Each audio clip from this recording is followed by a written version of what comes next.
اللہ من الشیطان الرجیم بسم اللہ الرحمن الرحیم وَلَقَدْ أَرْسَلْنَا إِلَىٰ أُمَمٍ مِّن قَبْلِكَ فَأَخَذْنَاهُم بِالْبَأْسَاءِ وَالضَّرَّاءِ لَعَلَّهُمْ يَتَضَرَّعُونَ فَلَوْلَا إِذْ جَاءَهُم بَأْسُنَا تَضَرَّعُوا وَلَٰكِن قَسَتْ قُلُوبُهُمْ وَزَيَّنَ لَهُمُ الشَّيْطَانُ مَا كَانُوا يَعْمَلُونَ فَلَمَّا نَسُوا مَا ذُكِّرُوا بِهِ فَتَحْنَا عَلَيْهِمْ أَبْوَابَ كُلِّ شَيْءٍ حَتَّىٰ إِذَا فَرِحُوا بِمَا أُوتُوا أخذناهم بغتة فإذا هم مبلسون فقطع دابر القوم الذين ظلموا والحمد لله رب العالمين قل أرأيتم إن أخذ الله سمعكم وأبصاركم وختم على قلوبكم من إله غير الله يأتيكم به انظر كيف نصرف الآيات ثم هم يصدفون قل أرأيتكم إن أتاكم عذاب الله بغتة أو جهرة هل يهلك إلا القوم الظالمون صدق الله العظيم۔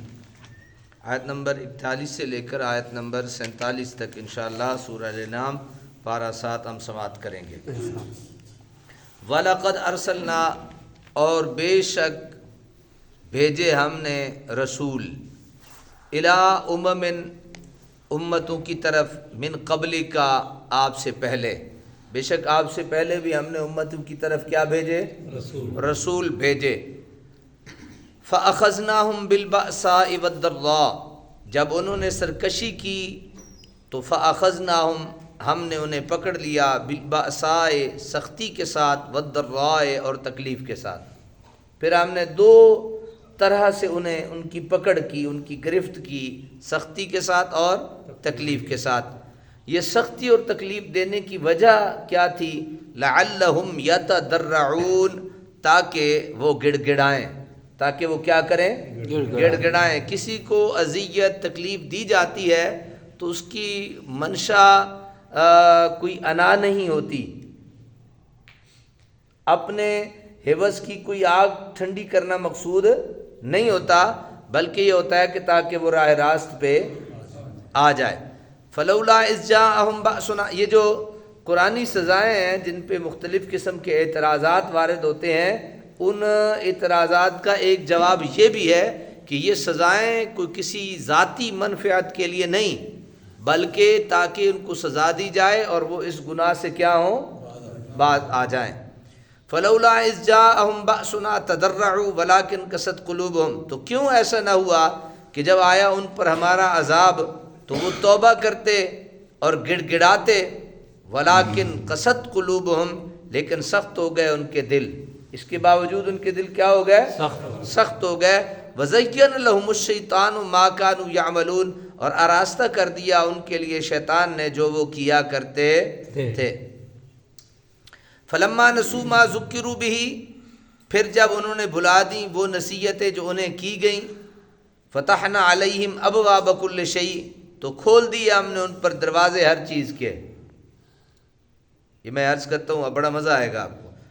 حتیٰ اذا فرحوا بما اوتوا یہاں تک کہ جب وہ خوشیاں منانے لگے اس پر جو انہیں دیا گیا، اخذناہم بغتۃ تو ہم نے پکڑ لیا انہیں اچانک، فاذا ہم مبلسون اب وہ نا امید ہو کر رہ گئے۔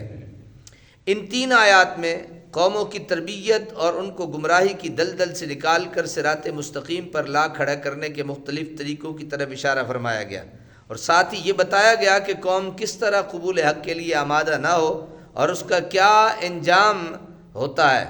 ہدایت کا سب سے پہلا طریقہ تو یہ ہے کہ انہیں آیات الہی سنائی جائیں اور دلائل و براہین سے ان کو راہ راست پر لایا جائے۔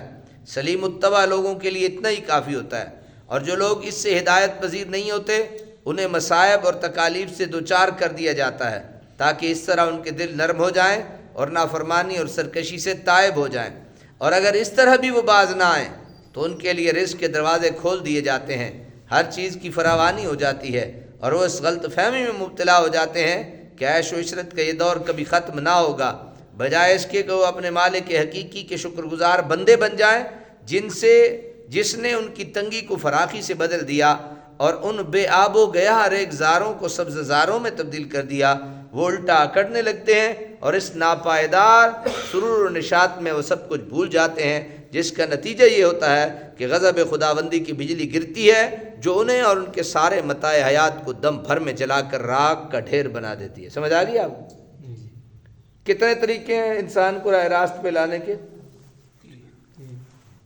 تین طریقے ہیں. پہلا کیا ہے کہ اسے اللہ کی آیتیں پڑھ کر سنائی جائیں. دوسرے کیا ہے کہ اس کو غیظ و غضب میں گرفتار کیا جائے.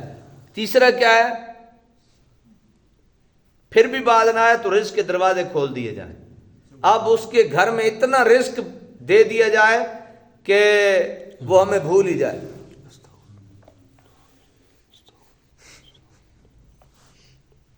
جب سب کچھ اس کے پاس ہوتا ہے تو وہ اسے کیا کرتا ہے, اللہ کو بھول جاتا ہے. اسے کسی چیز کی ضرورت تو ہوتی نہیں, سب کچھ ہوتا ہے. تو اللہ تعالیٰ نے کہا یہ تین راستے ہیں. پھر کیا ہوتا ہے جب وہ بھول جاتا ہے تو پھر ہم اسے پکڑ لیتے ہیں.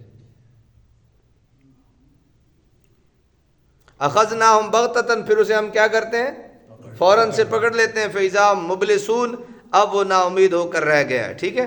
فقطع دابر القوم الذین ظلموا والحمد للہ رب العالمین, تو کاٹ کر رکھ دی گئی جڑ اس قوم کی جس نے ظلم کیا تھا. والحمد للہ رب العالمین, اور سب تعریفیں اللہ تعالیٰ کے لیے ہیں جو پروردگار ہے سارے جہان والوں کا.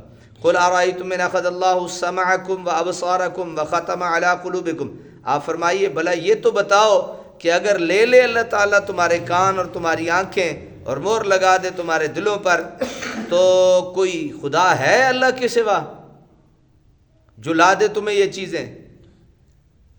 انظر کیف نصرف الآیات ثم هم یصدفون, ملاحظہ ہو کس کس رنگ سے ہم بیان کرتے ہیں توحید کی دلیلیں, پھر بھی وہ منہ پھیرے ہوئے ہیں.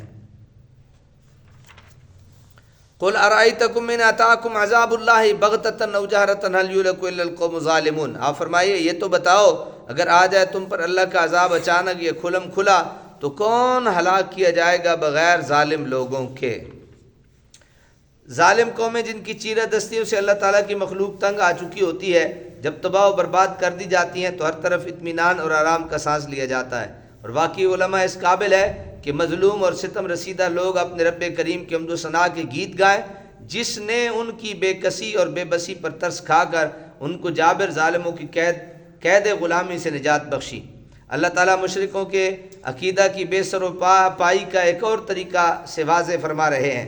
اللہ تعالیٰ اپنے رسول کو حکم دیتے ہیں کہ ان بے وقوفوں سے دریافت فرمائیے, اگر اللہ تعالیٰ تمہیں اندھا اور بہرا کر دے اور تمہارے دلوں پر غفلت کے پردے ڈال دے اور تمہیں سمجھنے اور سوچنے کی قوت سلب کر لے, تو بھلا بتاؤ تمہارے یہ خدا جن کی تم پوجا کیا کرتے ہو, ان میں سے کسی میں ہمت ہے کہ وہ تمہیں یہ چیزیں عطا کر دے؟